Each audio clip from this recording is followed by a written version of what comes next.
Star blessings, beloveds. Welcome back again. So, as I promised, I have the magnificent Ari Moshe Wolfe spending time with us today. So, we're very, very lucky to have his time. He's a busy man with a busy schedule.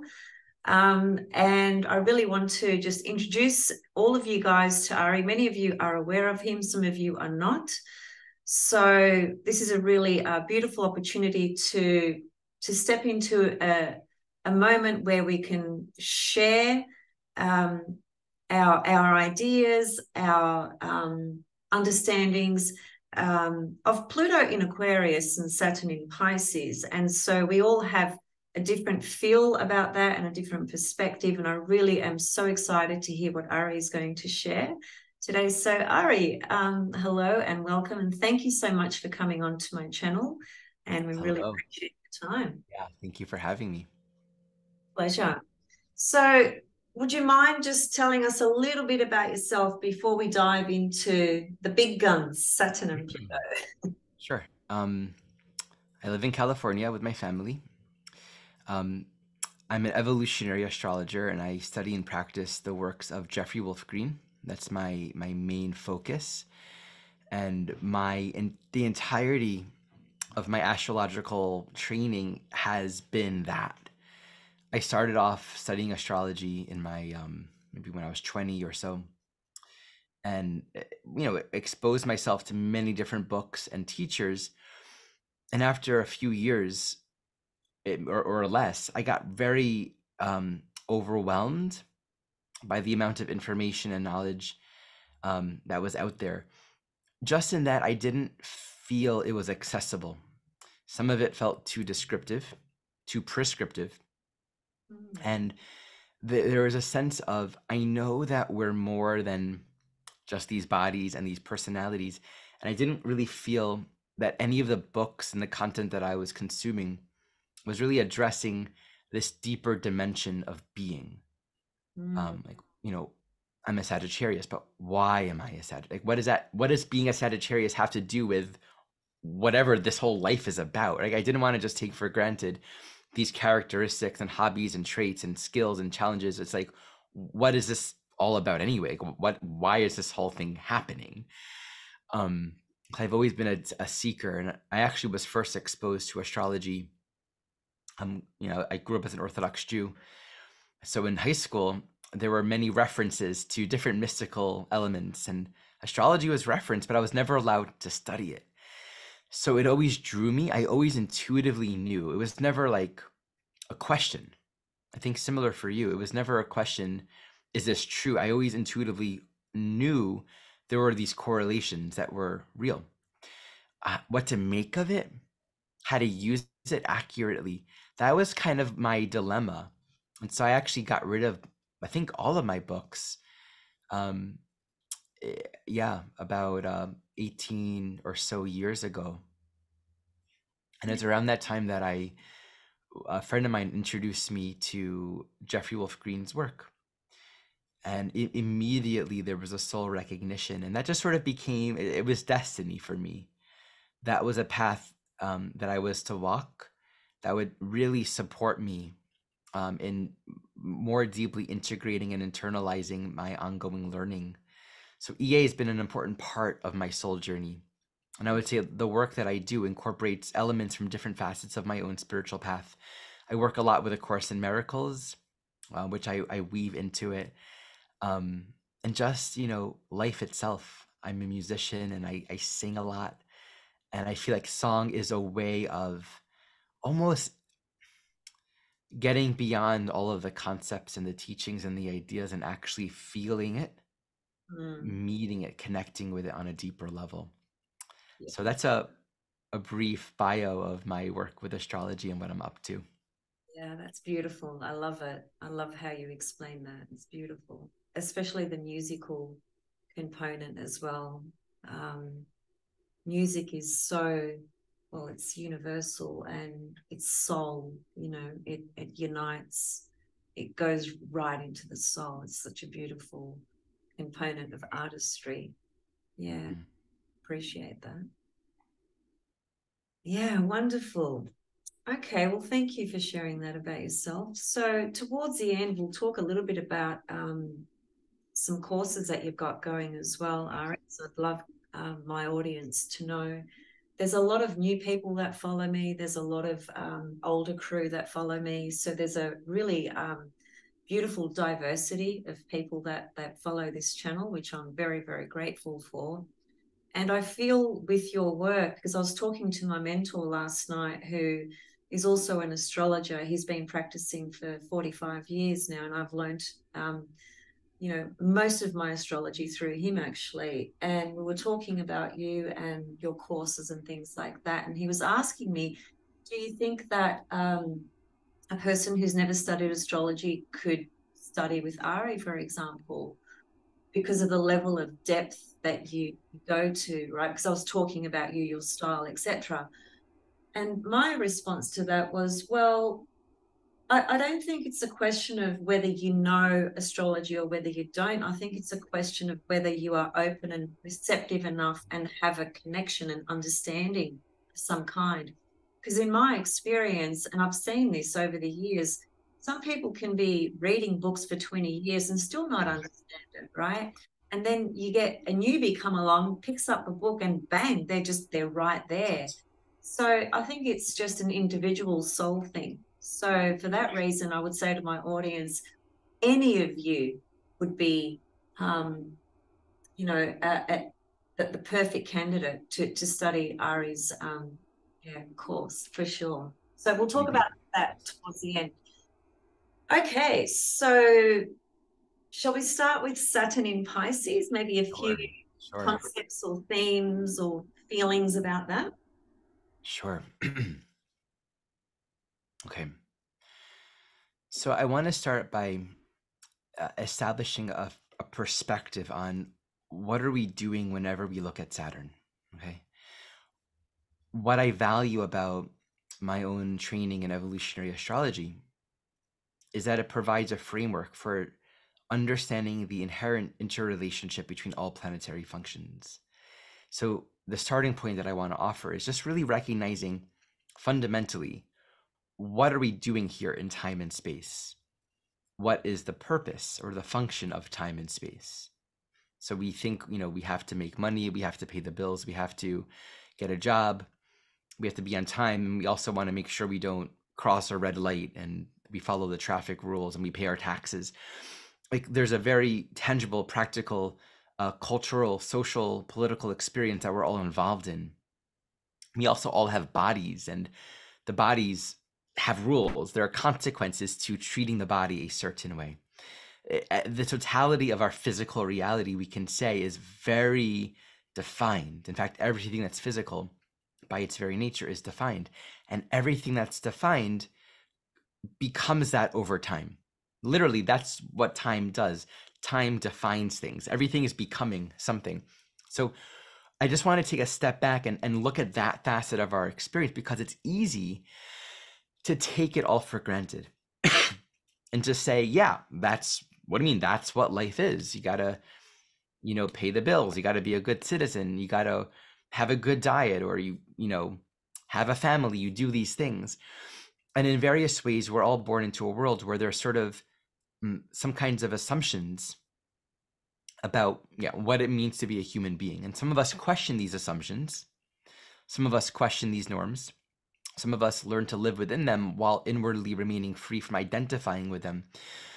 But it's incredibly valuable and helpful, and it's healing to take a step far back enough to ask, what is the meaning of this life in the first place? Because Saturn, on the most basic level, are the parameters, structures, limitations, and boundaries that are manifest within our physical human experience.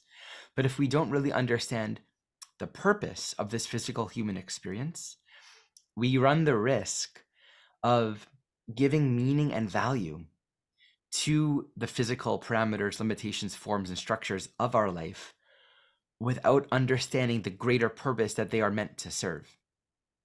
So I want to offer the perspective that the essence of this life is for our ongoing learning and realization.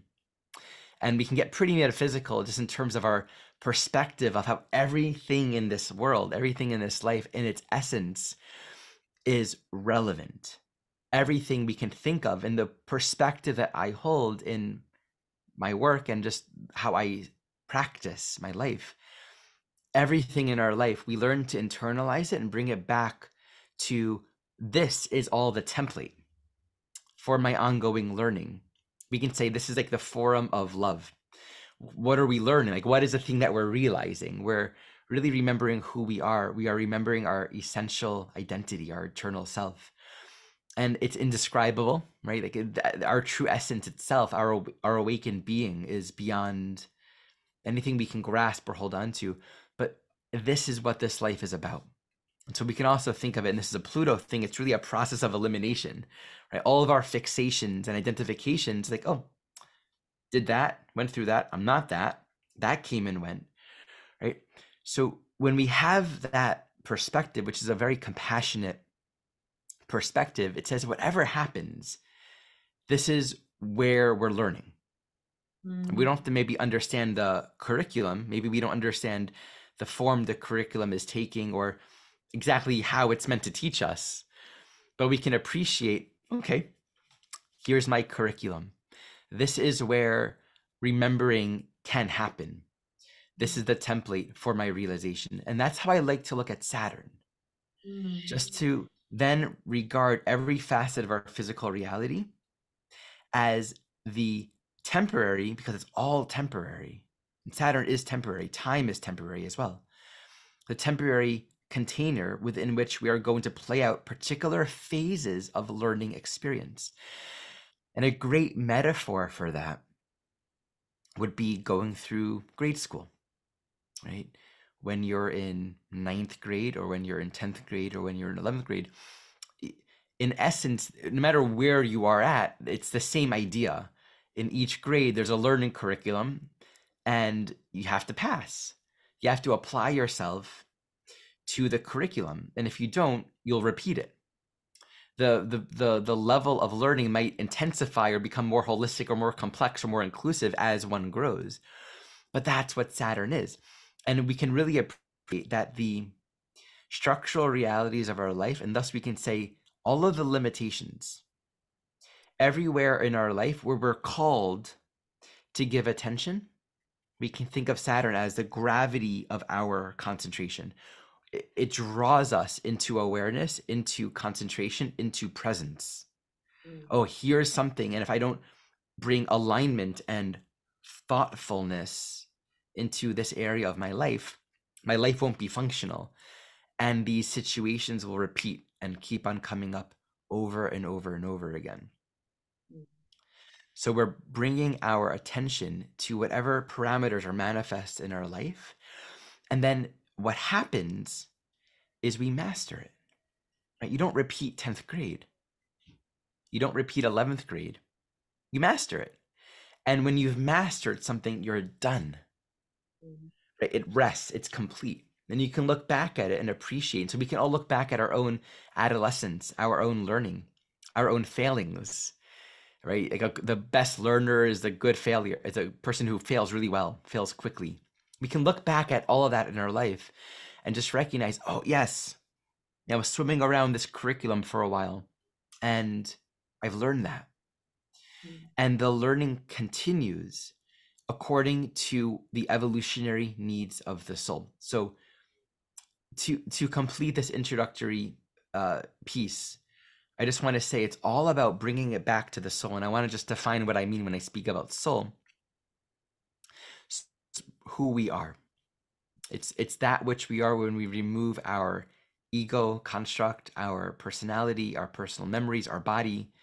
It's the essence that we are that's having this human experience, right? So most souls don't identify themselves as that because we're very much identified with the time-space experiences. But as we evolve, as we awaken, we learn to recognize, in a sense, I'm here having this experience.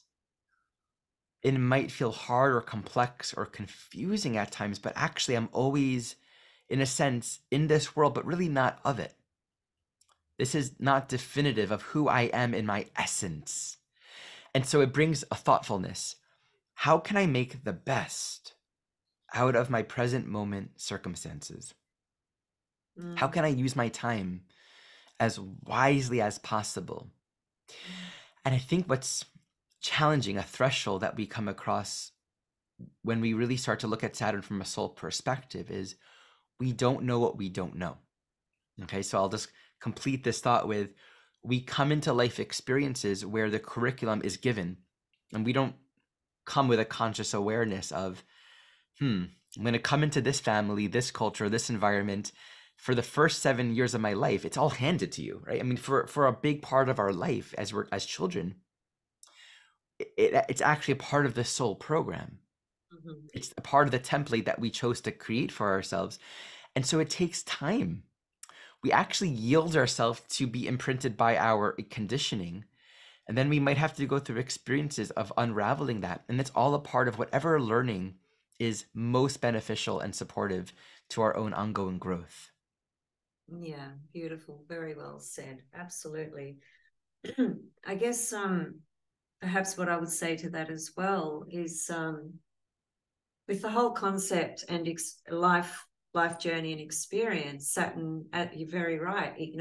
It frames really the concept of time and our movement through time as we grow and develop and become more aware and have more life experiences and things of that nature. And I found personally that because I've got a pretty strong Saturn in my own chart squaring the nodes, right? So Oh, it's okay.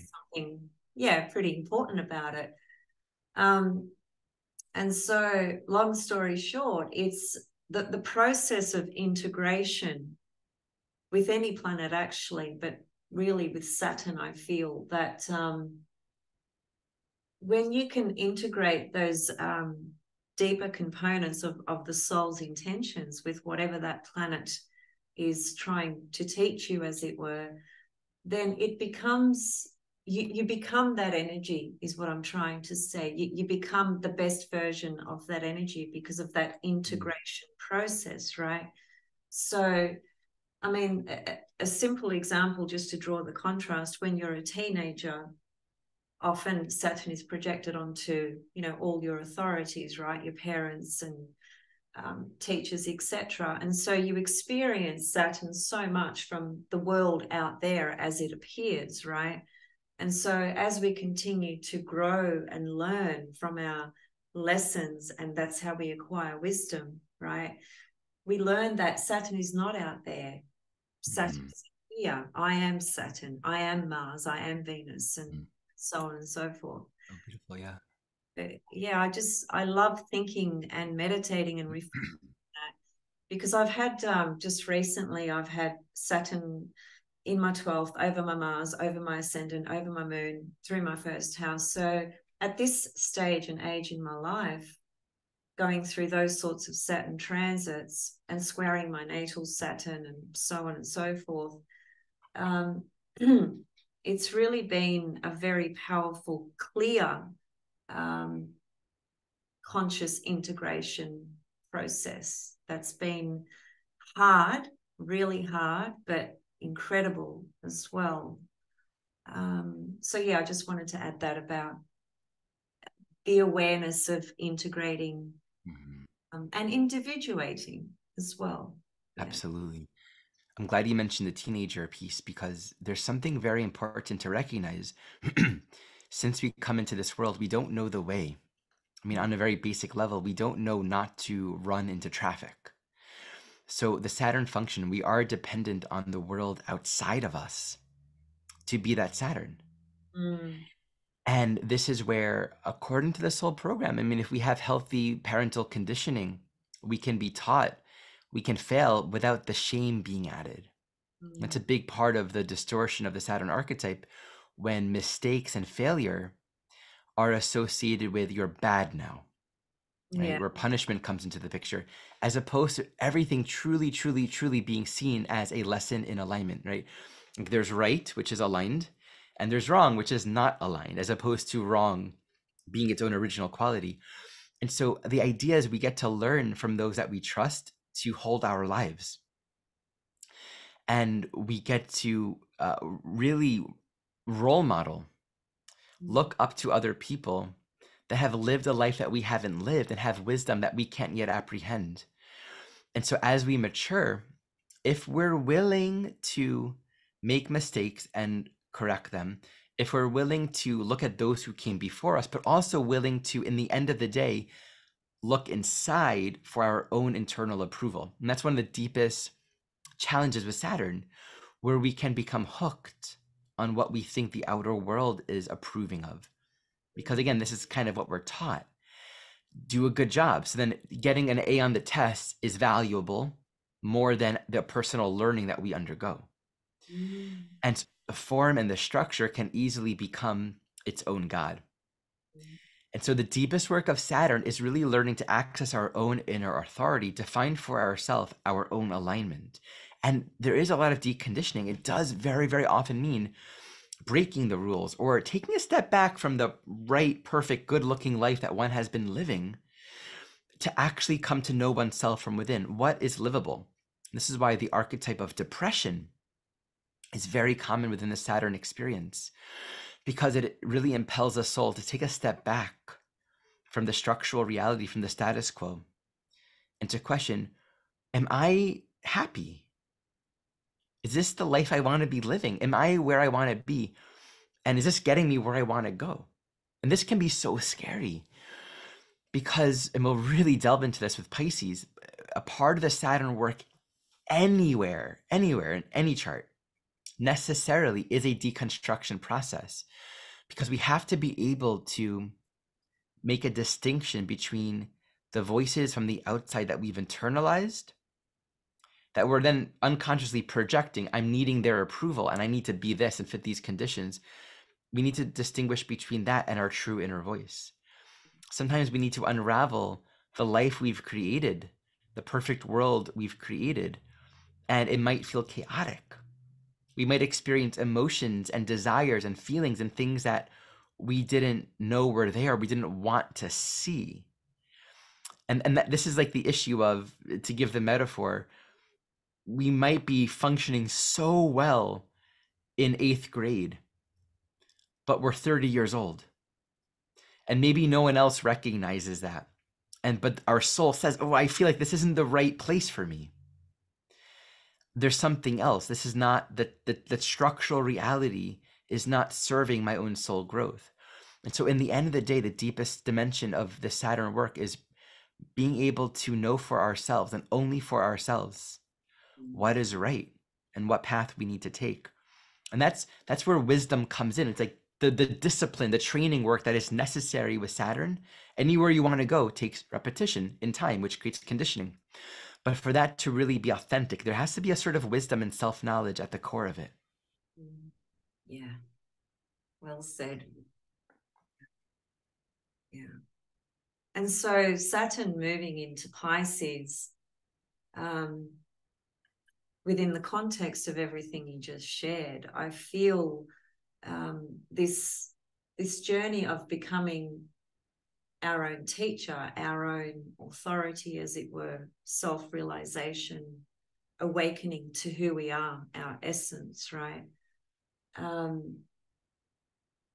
In Pisces, there's so much, I mean, it's so complex, we could really talk about it for hours, but one of the ideas, that I was thinking about was, in a very plain consensus sort of way, Saturn does speak to fear, right? Conditioning, of course. So in Pisces, I feel the asking is to surrender, right? And to completely let go and trust what you can't control, essentially, which is, I feel, most of life anyway, right? We really can't control very much in life at all, really.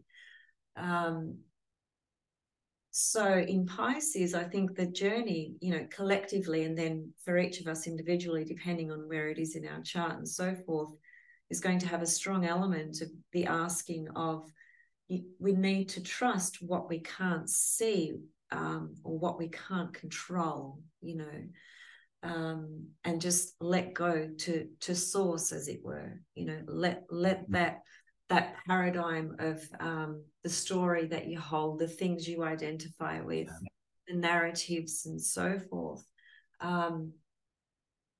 and understand that there is something higher at play here, and finding a way to surrender to that.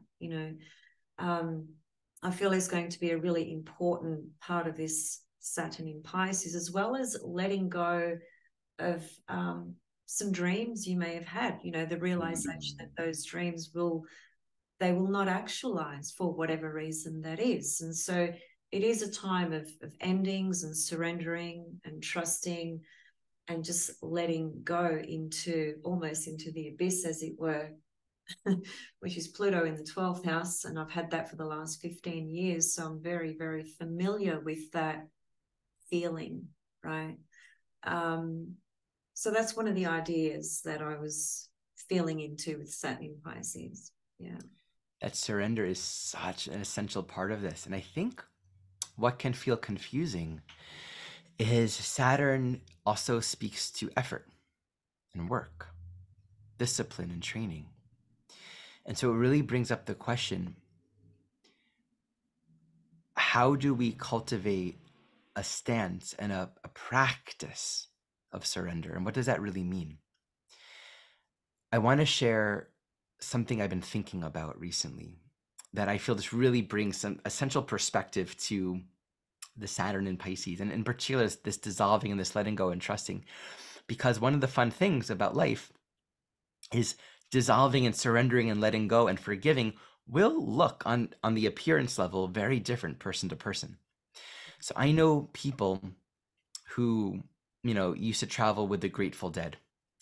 And at some point they met some religious Orthodox Jews and they became Hasidic Jews, right? Very free, open, fluid, no boundaries, no structure, to a very conservative, very religious, defined spiritual path. I've been seeing a lot of people, a lot of friends, a lot of people on Facebook are denouncing New Age spirituality, and they're returning to their Christian roots. I've been seeing it a lot. A lot of people are just reconnecting with a more traditional, and a lot of public figures as well, more traditional Christianity. And I also know the opposite.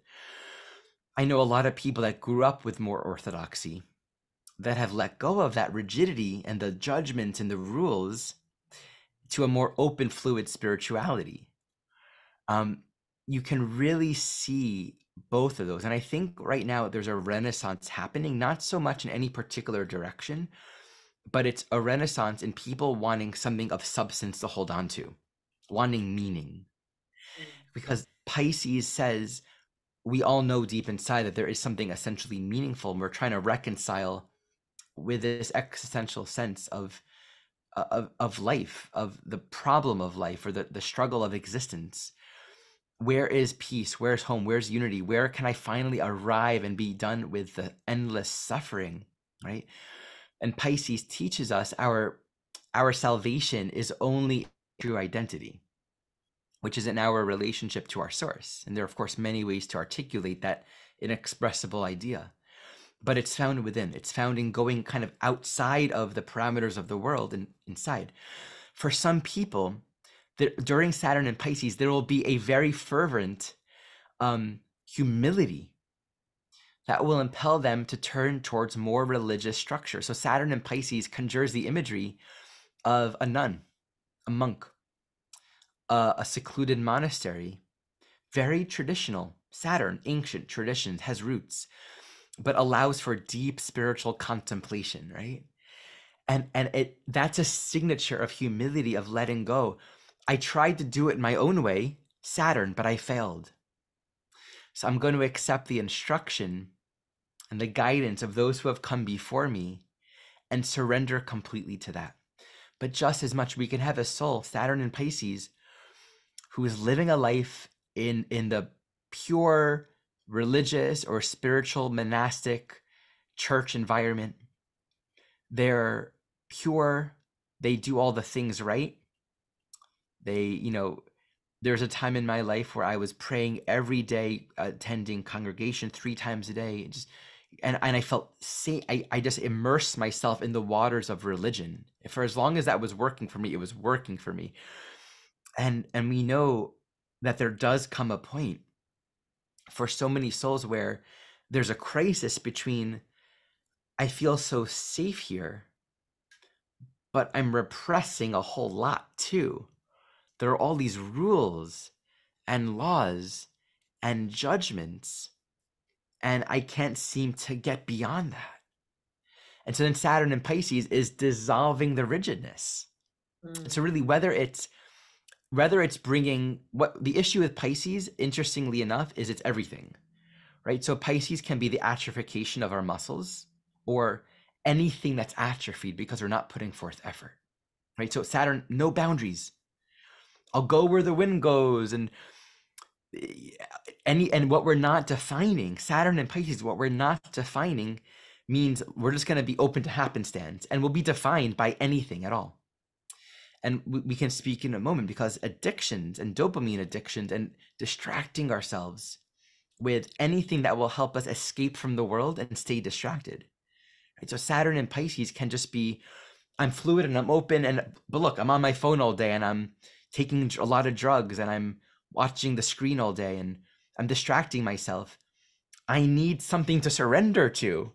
I need something to hold, right? And can everyone feel the gravity of that? It's like a desperation, recognizing I'm lost without something greater than my own thinking.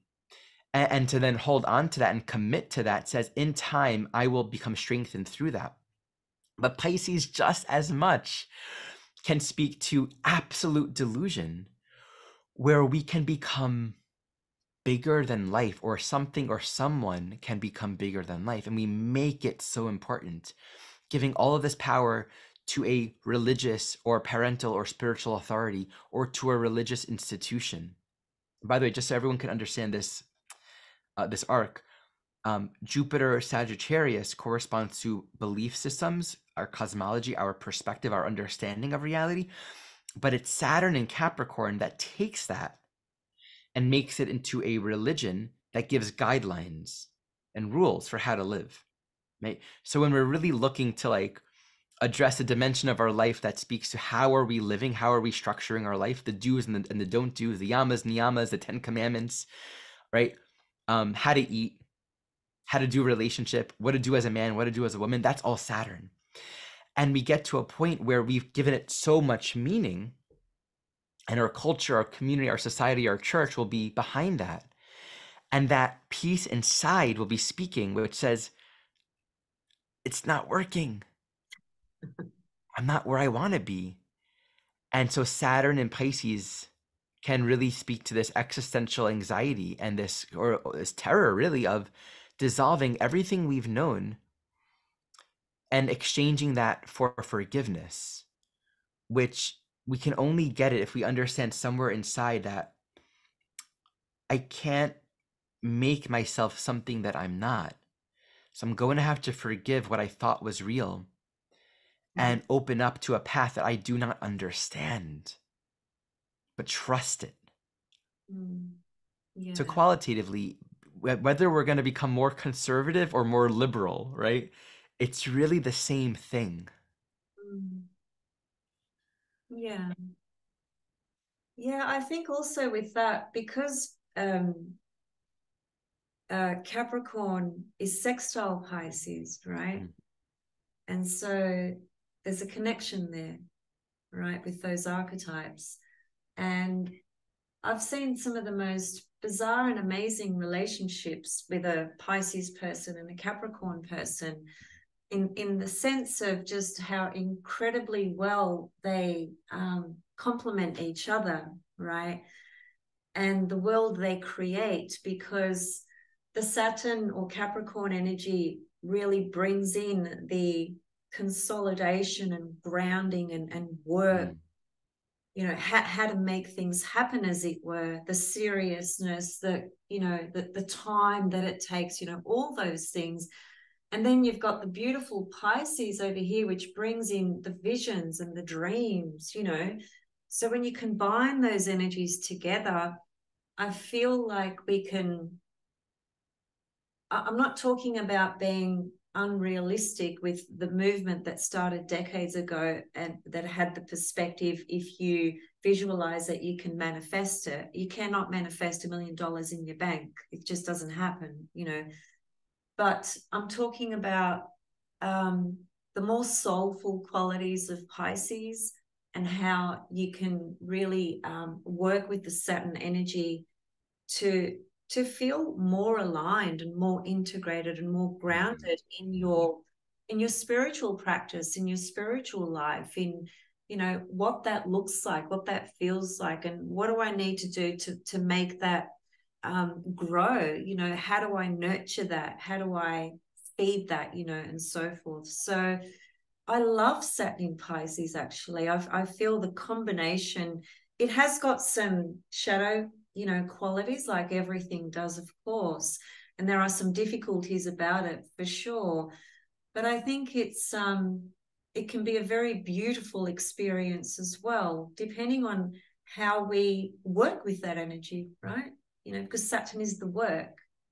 It's Absolutely. the endless teacher, you know, endless teacher of deep wisdom. And in ancient astrology, Saturn is the magician, you know. Oh, interesting, really.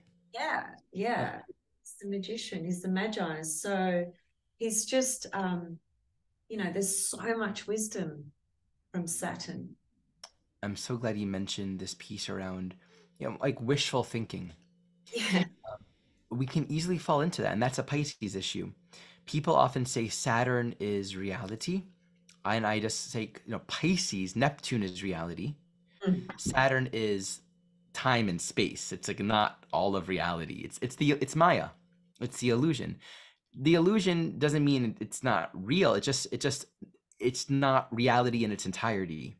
that's It right. has existence, but we have to understand it in its greater context, like what it's really about. I think of time and space as like it'll come and it'll go. Time is, I often quote a course in miracles and explaining time relative to Saturn. The purpose of time is to learn how to use time purposefully. Mm. That's it. That's so simple and so profound. Yeah. And so when we look at this idea of wishful thinking, this is where we can lack that alignment and that strength. Imagine this example of wishing for $1 million, and meanwhile Saturn in Pisces will be bringing us to what areas of our life are we just checked out? Where are we not present? You're seeking to manifest $1 million. Have you paid your rent on time? Yeah. Are you showing up for work? And so there can be I don't want to deal with the work or the effort of manifestation. And that's why I really appreciate that it might mean letting go of certain dreams. And sometimes the dreams and the visions that we have, it's not that they're wrong, it's that they're oftentimes a replacement for a deeper satisfaction that will only come through applying ourselves. I've been listening to, have you heard of Dr. Huberman? Andrew Huberman? No. He's a really cool dude. He's a neuroscientist. And so I've been listening to a lot of talks about dopamine and addiction. And just like this one beautiful perspective that just it really inspires my heart.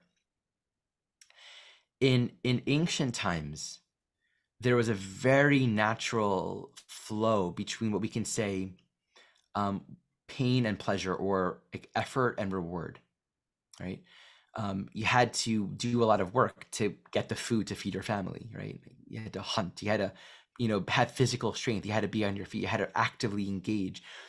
And the more we've become technologically dependent, wherein that technology has nothing to do with any of our efforts, like none of us know how to fix these phones, and we had nothing to do with the creation or the making of them.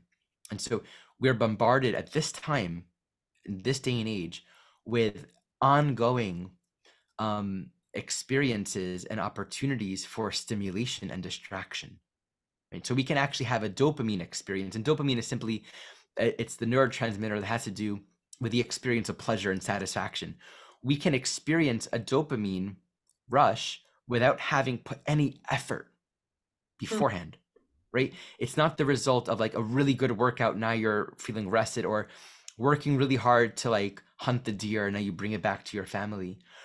we can just sit on a couch and scroll through Instagram. And this becomes an addiction. He defines addiction so beautifully. It's the narrowing of things that it's the progressive and gradual narrowing of things that provide pleasure. So addiction is manifest when we become progressively fixed on a narrowing field of pleasure producing experiences. So we're looking for that next fix, more screen time, the codependency in relationship, how another person makes us feel. And so what could happen here is we can condition our reality, Saturn, to experience what happens when we feel pleasure and satisfaction. Everything's okay, right? Life is okay. I feel good about life in that moment. So it's satisfaction.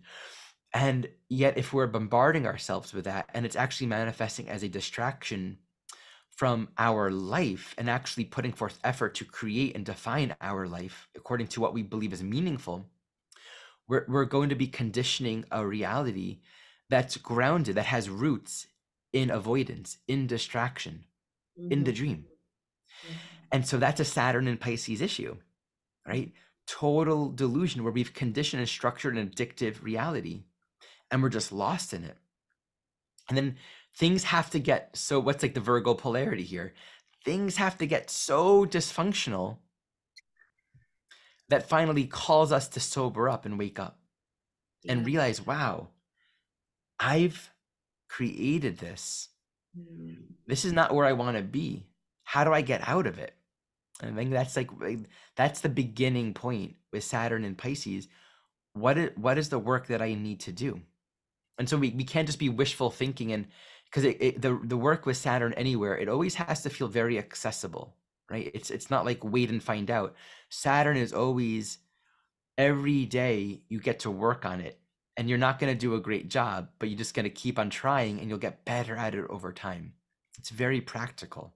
I'm glad you brought that flip side in, because I think that's really important to address and to be aware of, in contrast to what I was talking about with Capricorn, Pisces being sextile, and giving an example of how that could be embodied on a positive level. But the reality is that what you've just shared is going to be a pretty significant theme for a lot of people, I would think. Yeah. The loss of meaning in life is a big issue here, because when we find out that we've been distracting ourselves with dopamine fixations or distractions from what's inside, we're left with a sense of, I don't even know what's meaningful. What's the purpose of my life? Or, what do I do with this pain or this trauma or this grief or this sense of aloneness? I think it's necessary, and Saturn and Pisces will bring this up, to really face ourselves, and this the greater discomfort that is a part of this experience, I feel, and to be willing to be that uncomfortable, and then to recognize I'm not the first one who's experienced this. Yeah. Like, I'm not making up the rules here. There are others who have come before. No one can know my reality in its entirety, and that's important that we understand that. But there are those who can understand parts of it. There are those who have come before that have suffered and experienced what I've gone through in their own ways. And there's humility in that. There's a lot of peace and beauty in recognizing I don't have to do this alone. And that's the gift that Pisces offers at this time. There's an immense amount of spiritual inspiration. You mentioned earlier, it can be a time of endings and things coming to completion. Some of us might find ourselves walking a path where we're given meaning, right? Like we may not know what seeds we've been planting. Suddenly we might find that the doors are open for us, and we're called to be an inspiration. We're called to actually give a life of meaning by doing something in service that benefits other people. It could be music. It could be writing, right? It can be something that happened that maybe we didn't think. Because what's Pisces? Pisces is unconditional love. And the truth will flow. This is a beautiful thing to think about. The truth will flow wherever the space is created for it, which means wherever there isn't a vibration of resistance, I which means in love the most that. innocent places of our being, I which love, also means it's not going to be where we thought it's going to be. It's very fascinating because where we think it's going to be are actually most often the places we're most attached. And that's where we have the most resistance, right?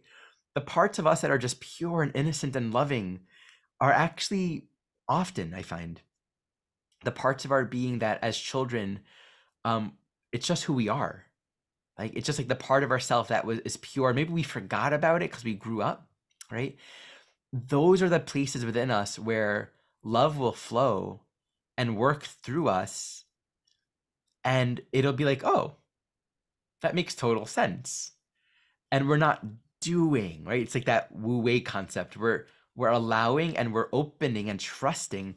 But like when you stand on top of a hill and you pour the bucket of water out, just watch where it goes. Like that's a big part. And so the coming to completion, right? Like this closure, we might find that meaning is provided by way of our life being directed and guided under control of something beyond our own making. yes, It's like you use me for your purposes. That's one very important facet. Just as much as we might find ourselves in that place of desperation, really turning towards something outside of ourselves as well that we might find deeply inspiring, right? That's where people have those, return to Jesus moments. We might find ourselves deeply inspired by a teacher or a path, an experience that will just open up new doors, and suddenly all we want to do is get closer to that. And yeah, Saturn is like, we want to get so close to it because we know we need roots. We want to water it every day. And everyone here, we all have our practices. Some of us have deeper spiritual practices and walk different traditions. I think the invitation, the prayer for this transit is we want to grow deep roots. So whatever it is, we want to really walk that path that feels so important to us that we're holding onto it so tightly that we want to become so anchored in it. And if we can recognize that it's really on the deepest level, it's a path of love. It's a path of healing and forgiveness and giving meaning back to what this life is truly about. yeah. That's so well said. And I think it's a tricky one because it's on the one hand, you're being asked to um, take take a sense of commitment towards something, Mm. have a serious kind of attitude about your spiritual life, as it were. And then on the other hand, Pisces is asking you to let go, right? So there's two opposite ends there in play. And I Mm-hmm. think the key is to obviously find the middle ground, to have that balance of both, right? Right, absolutely. But I love what you said because I every night, I practice meditation every night, sometimes in the mornings as well. And that sometimes includes prayer or reflections, whatever it is. But two things I always do is gratitude, offer gratitude for every single day. And I also always ask the divine source creation to all things to show me what my path is from the point of view of, you use me, use my body, use my mind, use my soul. I'm here to be that, right? To share that, to give that. So that's something that I've always been strongly connected with, probably since I was very, very young, actually. Yeah. Mm. So Can I share something to that? There's a quote in A Course in Miracles that I just love. Um, and it really speaks to the idea of prayer and will and request. And there's this one teaching that says it's like a prayer, and it says something to the likes of, "I want what you give to me in exactly the form that you choose." yeah. No, it's one of my favorite thoughts. That's kind of very Saturn in Pisces. Yeah. It absolutely is. Surrendering to the form that's been given to you, right? Yeah. Saturn, Pisces surrender. So Yeah. If you think of Saturn as like the parent, right, the parental figure, and then you think of Pisces as like all that is, like we're really turning towards like the infinite, inexpressible source of creation, to be our mother, father. And the analogy of a child, right, to a parent, right? If the child if in the example of the parent being like a really trustworthy, loving parent, right? If the child really trusts that the parent holds all of it in their awareness, right? Like the parent knows what the child needs, has their best interests at heart, then the child won't need to make a lot of demands, right? It can make a request. I know it's heard, but more than anything else, I'm just gonna trust my parents, right? I'm gonna trust my mother, father. They'll lead the way because they understand more than I do about how to get there. I don't even understand what money is. And what am I doing asking for a treehouse? I don't even know where you get the wood from. So it's just to appreciate that the way of this like divine all-knowing source, it's not just holding awareness of our individual story, because really there is no individual story. It's holding all of it. Like my unfolding and your unfolding are like inseparable. It's like as we become instruments of love, the very nature of that path is interconnection, is unity. It brings us together in healing and miraculous ways because it's no longer about us and our story of who we are and what we think we need. It's much better than that, deeper than that. yeah, the soul, yeah, beyond our egocentric structures and personalities. And I just want to say one thing about children and animals. Mm. So I feel that they don't have yet, or animals actually don't have an egocentric structure really. And children are sort of developing that, right? And so if you look around, people, adults that is, are least threatened by children and animals. And that's because they don't have the story, the judgment, the egocentric structure that creates those narratives and you know all the things that go with that. So Mm-hmm. speaking to the Saturn in Pisces and Saturn being the parent, as it were, and you know surrendering into trusting the teacher and all of that. I sort of lost the connection there. I had it in my mind before, but it's gone. But anyway, I was just thinking with Well, what you. maybe it's the opposite too. The adults, the authority figures, there's something to learn about these innocent, like this is that where you're going, like the state of innocence and trust, um, itself is a greater role model.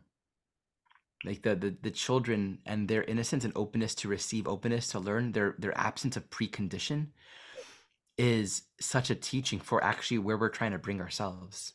Yeah, yeah, yeah. Which is um, very challenging as we, you know, grow through life and experience all the different things we do and all the conditioned imprints, so forth. You know, um, that's that's Uranus territory, right? Have to we have to work with the way I see it is because this is how they're also situated astronomically speaking, and then if you go to the mythology it's all lined up in the same way as well. You've got to learn the lessons of Saturn. You've got to then dive into Chiron's cave and Mm. work very deeply on your own wounds, as it were. And then by doing that, you can have access to Uranus, the door of Uranus, you know. But you cannot go from not dealing with Saturn and suppressing Chiron straight to Uranus. We just can't do that, you know. Mm. Um, yeah, Yeah, everything has to be integrated yeah. eventually on the Saturn level. For as long as we're manifesting in a body, all of our realizations in the end of the day, it's not fully integrated until it's what we're living. And Mm. that's where Saturn is so important because it really says create a life of congruency with what is most important, with what you're seeking to realize. But it is possible, right? We can dissociate, we can have a Kundalini experience that is completely unintegrated. But then the Saturn dimension is going to come in. It's very common. And Saturn and Pisces, great example. You know, we can have souls that are like bummed out, that like, oh man, I'm still here. Shit. Damn. Like I just had this deeply transcendent experience. Man, I still gotta poop. Like, oh man. I've Still had, gotta get a job. Still yeah, gotta do all these things. That, man, that like there's deep healing in that. yeah, yeah, absolutely. What's the saying? No mud, no lotus. Hmm. So it's, our mind gets in the way so much, right? The left linear mind, particularly, Yeah. Gemini, gets in the way.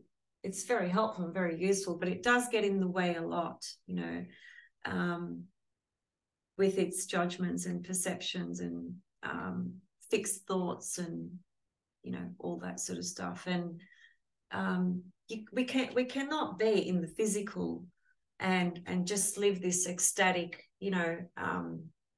life of being blissed out all the time. That's just not the reality of this earth plane, so I feel that I love what my mentor, he says that living in spirit and in harmony with spirit and the divine source creation to all things is right here, right now. It's in every little thing that you do. It's not defined by, being somewhere removed from society, let's say, and just having these kundalini experiences ongoing. The spiritual practice is in the physical, literally every single moment. That's where the teachings are, the deepest teachings. And then we do have, those more phenomenal or ecstatic type of experiences as well, for sure. But for the most part, we are having these physical experiences on every single level 24/7. That's where the spiritual work really is, I feel. Awesome. Yeah, absolutely. Mm. Yeah. Okay. Well, I think we've given some great sort of reflections about Saturn in Pisces. Is there anything else you want to finish up with Saturn in Pisces before we move into Pluto? Yeah, we should probably give Pluto only a little bit of time. Just I don't think I could have. I think soon I'll probably have to get back to my family. Ah, Um, so I don't want to give as much Pluto, and Pluto can go. We can go on for a long time. So a yeah. little bit of Pluto. We can give it some context. Um, we can move on to Pluto, and we'll see where it takes us. Let's give our focus on maybe contextualizing them together, right? Like how do we understand Pluto in Aquarius and Saturn in Pisces, right? Because I think that's one of the areas where most of the deep insight astrologically comes when we start to understand the inherent interrelationship between planetary functions. And it's useful in this case because they are semi-sextile. I mean, they're both just entered new signs at the same time, and they're moving further and further into a new phase. I mean, there's a conjunction in Capricorn just a few years ago. So really tracking Saturn and Pluto in relationship to one another is incredibly insightful. So maybe what I can do, and then we can see where this organically takes us, and just really speak to what is Pluto about, and then how do we understand Saturn relative to Pluto. So Pluto corresponds to desire. And we can say it's desire itself that brings us into this life experience, to have experience, to play out desire. It's the desire for experience. I'm going to find something here. I'm going to attract a relationship. I'm going to get a job. I'm going to fulfill this desire in me. In who? In the soul. The soul itself, it has desire to know itself through experience. And it's going to do that. And it has to play it out. And that's the big thing about Pluto. You have to play it out and go all the way, you know? It doesn't mean everything has to be physically enacted, but every desire in the soul, it's what brings us into this life experience. We have to meet it completely, right? So we can think of our own Pluto position. If we have desires for fame and recognition, we're going to create a human life where one way or another, we're going to meet that and in some way or another exhaust it. It's like all desires are to be exhausted at some point. The purpose of their exhaustion is so that we can then generate a new one and continue to evolve and awaken. And that's what Jeffrey Wolfe describes as the evolutionary journey of the soul. The gradual exhaustion of all desires until the only desire remaining is the desire to reunite with the source. Yeah. So we all have to appreciate that if we're here, it's because we have a desire for something. And another way to think of it, have we ever gotten triggered or felt a strong craving or felt a strong aversion? That's Pluto.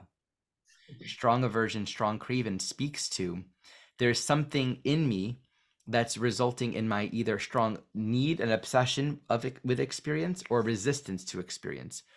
What is it I'm attached to? What experience am I attached to having that I'm so triggered by comings and the goings, that I'm so sensitive to what I don't want and what I do want? So as we become more soul aware, we realize, oh, this is what I'm seeking to realize. How do I want to make conscious choices relative to that? We become less reactive. We become less victimized. We become more empowered within our own soul essence. So that's the essence of Pluto work. Now, everyone is going to manifest within a form, within a body, within a time-space experience. When you understand that Pluto is the core, predominantly unconscious energetic that brings us into this life, desire, we're going to create a curriculum, a template, a form of learning relative to our desire nature, right? What's happening in time and space? Yes, we're going to be working with the particulars of form and bodies and money and relationships and things, but what's the deeper soul awakening at the core of all of this human experience, right? That's Pluto. That's the evolutionary journey of the soul. You know, in 10th grade, we're going to have experiences. We're going to learn. We're going to grow. But if you're not studying, if you're eating all night and partying all night, eating junk food and not studying for your test, then you won't really be able to receive and participate with the evolutionary experiences that you came here to have, right? So we're not going to grow beyond our own psychological fixations and limitations. We'll stay immature. So Saturn at every stage of evolution, for each one of us at every stage of our life, corresponds to the structural realities that we're operating within with respect to our evolutionary purpose. It points back to Pluto. And what's interesting is both Pluto and Saturn correspond to death. Saturn is actual death, timings, endings, physical parameters. Pluto is, well, maybe Pluto is the actual death in the sense of this is actual spiritual death, the ending of identity, right? So it's so real. Like this is what this life is. You're going to have a caterpillar experience relative to caterpillar level desires, structuring reality at the caterpillar structure of experience, right? The rules of caterpillar world, Saturn, are caterpillar. You got to follow them and live them and play it out. But when you exhaust the desires that led you to this in the first place, you're going to have to let that whole structural reality go. And then the rules and laws and structures of butterfly are a completely different paradigm than that of Saturn. So we're still than caterpillar. So we're always operating within a Saturn dimension, but the dimension of Saturn that we're working with is completely untranslatable to where we're coming from as we evolve. Caterpillar cannot apprehend butterfly reality, different rules, different laws, different limitations. So now when we look at transiting Pluto or Pluto in our own charts, it's very helpful to keep this in mind and to ask the question, what kind of work am I doing? What limits and parameters am I embracing consciously right now that will serve and support the deeper evolutionary necessity currently manifest in my own life? And so that's true just by looking at Saturn and looking at Pluto. And then you add the aspect or the phase between the two, which we won't go down that rabbit hole so deeply, but just wanting to illustrate, there's a very practical way of working with these two together. So maybe what we can do together is just talk about Pluto in Aquarius and really what its core evolutionary intention and purpose is. And then maybe see how it really works together with Saturn in Pisces. Yeah, yeah. Well, first of all, I think just a couple of details that I think are, whilst they might be more bigger picture things, they're still important to, I suppose, remember. Pluto in ingressing, 0 degrees of Aquarius is activating the Jupiter-Saturn conjunction, right, that occurred in 2020 at 0 Aquarius. So there's that in the mix as well, relative now to Saturn moving into Pisces, right? Like you said, I mean, the way I see Pluto is it's definitely the soul, the soul's desires, the soul's drives, motivations, etc. And it's the deepest unconscious component of who we are, right? So it's almost therefore the hidden components of who we are, as it were. And I like that because, Pluto also speaks to the deepest riches that we have within us. That's, if you go back to his mythology, he was digging and digging and digging, in the earth to get to the deepest core, right? And so, because therein lie the riches. So the richness of our soul, in other words, is so deep inside us. And in order to, I suppose, to become more aligned with that, or more aware of that, or more understanding of that, we have to go to territory that is not very comfortable. We have to be exposed, as it were, because Pluto exposes everything that it touches, everything. So there's many different themes that I feel are going to unfold from a collective perspective, but we won't have time to go into that today.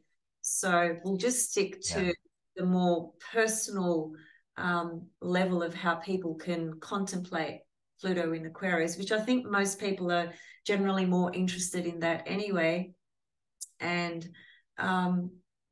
I think that's more important, actually, because our own personal evolution and waking up, the journey and everything that entails, is what leads to further service and unity, and peace and harmony and all those things. So very simply put, the more work we do on ourselves, the more we can actually help and contribute to the world at large, right? It always comes back to our own self, right? So I just want to read something because I think you'll appreciate this. Yay, glass, very nice. Uranus rules electricity, electronics, and computers. God uses the medium of electricity to project the creation. In human consciousness, the brain is an electrical device. Uranus Aquarius correlate with the synapses in the brain, the radio receiver that is tuned into God's station. I just really love that, really appreciate that. That's, of course, from Jeff's work, describing actually the archetype of Aquarius. Yeah. Yes. So, on a personal level, that could be said that this is an opportunity for us to gain such a deeper connection to source, right? Such a deeper understanding and reflective journey and process of who we are, right, as an individual, and who we've been, and who, because we're always becoming, right? Nothing is static, right? There's movement all the time, energy, movement. So I think in Aquarius there's a lot of different facets, because there's the facet of trauma. Do we want to talk about that? There's the facet of telepathy. There's so many facets that could be So many. so many. Our ideals, our dreams. Then we could add in the fact that Aquarius is a fixed sign, an air sign, but it's a fixed sign. So are we going to have fixed mindsets of what should be, or who we should be? So there's a strong implication of deep transformations and metamorphosis around who we thought we were and who we are and who we are becoming, as it were. And the process involves objectivity and detachment. You cannot do it by holding on to and identifying with a singular thing or multiple things. It's really about stepping back. That's what I love about Aquarius. Steps back, has the vision of the broader picture. And I think Pluto in Aquarius is going to stimulate that a lot, collectively and individually. They're just some thoughts anyway. Yes. And there's so much to unpack here. Anastasia, my intuition is, and I'm realizing as we're going psychically, I'm feeling like, oh, I got to get back to my family sooner than I thought, because it's bedtime. And for everyone watching California and Australia, and realizing that I maybe don't feel as spacious in time as it's getting later. So I want to honor that inner sense and not rush this part. It'd be great for us to reconnect and delve more deeply into Pluto. There is a lot that we can really unpack, and I think just like hold a greater container for that. But one thing that I'll just speak to, Pluto corresponds to transmutation. That's what a caterpillar butterfly situation is all about. It's transmutation.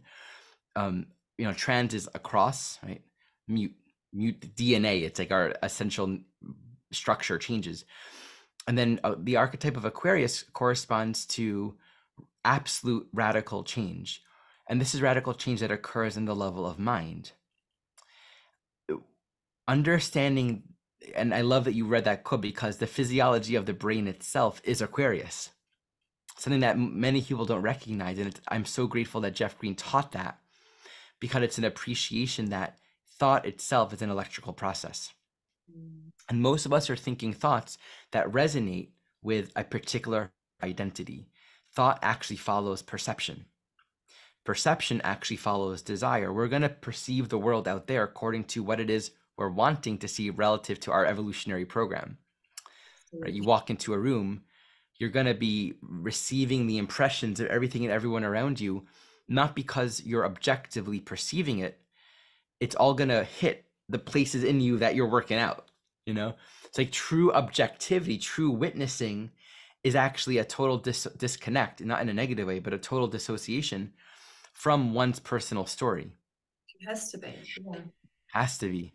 And so a part of what this transit does is it really brings us into our thinking and into where we've created wirings in the brain to perceive our reality according to whatever fixations we're holding on to. And Pluto in Aquarius is a deep calling to wake up to a dimension of power and sovereign agency beyond anything we've known, because specifically with Aquarius, we haven't made those connections. We haven't fired those, synapses yet. And so there's a deconditioning process that says, beyond the threshold of what you've known, there is a paradigm that is incredibly holistic. And Aquarius is also the intelligence of creation. It reflects the mind of God. All archetypes coexist. So there is an unfolding of all things where the individuality of my own soul harmonizes with the totality of creation itself. And just to contemplate bringing that together with Saturn and Pisces, which is also very transpersonal, right? That's bringing in this quality of trust and surrender to a greater plan and will that I can really hold on to. This in total is really bringing us into a time period where we're really called to step outside of what we know and seek openness to a different way, profoundly so. And it would be great to jam more on this, because we know the transits are coming up, Pluto squaring the nodes, Jupiter moving onto the North Node squaring. There's a lot that's really going to be shaking us in a very deep way. Absolutely. Yeah. That the solar eclipse on the 20th of April, 29 degrees of Aries, square Pluto, happens to be right on my Sun and Mercury, because my Okay. 28 Aries, Mercury's 29 Aries. So but I appreciate that your time is being called in another direction at the moment. I respect that.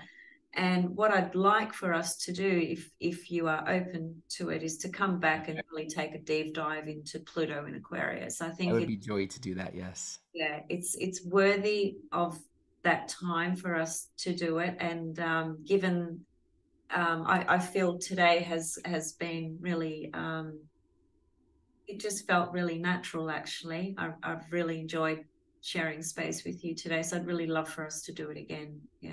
Yeah. Love that as well. Um, Great to meet before you. before you Great go to meet though, Ari, just you. let people know of your course, because I'm going to put your channel and information underneath in the description of this video, so they'll be able to reach out to you. But just very briefly, what is your course that you're running at the moment that people might be? It's the Heart and Soul Centered Astrology Training Program. And the course that has begun, we began in the beginning of March, is the Essentials course. It's part 1. So the enrollment is still open for the beginning weeks. I think the second week of April, enrollment will close. And you can join part 1 or the full year. The Essentials course is about learning all of the basics of astrology, basic evolutionary astrology philosophy, meaning of the signs, the houses. We have a section on astronomy. It includes pre-recorded content, transcription, workbook, and weekly live meetings. So anyone who joins now can catch up on the past live meetings that you've missed. And the entire program itself, if you do the full year program, runs until 2024. And if you want to gain access to the teachings without the live training, you could also enroll in the self-study program. So all of that is very clearly available on my website. Awesome. Okay, thank you for that. I'm sure you'll have people inquiring, especially after hearing you speak today in such a clear and authentic ways. Yeah, just coming from very deep inside you, which I love. I love the way you share your wisdom. It's fantastic. And Um, you're offering a coupon, right, for those that find out about this through you? yeah. So any of you guys, I will be mentioning this over and over throughout every video I do. I'll be offering a coupon for any of you that come through me.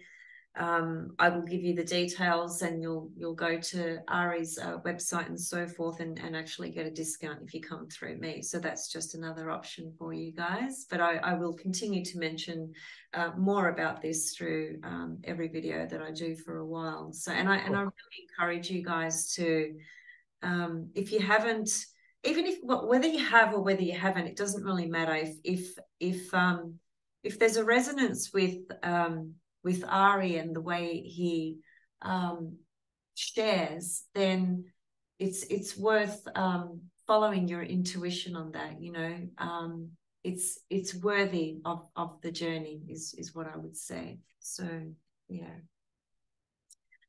All right. Well, Ari, thanks so much for your time today. I really appreciate it, and I really loved talking with you. And I really want us to get to Pluto in Aquarius as We'll soon do as it. we can. As soon We'll as do we it.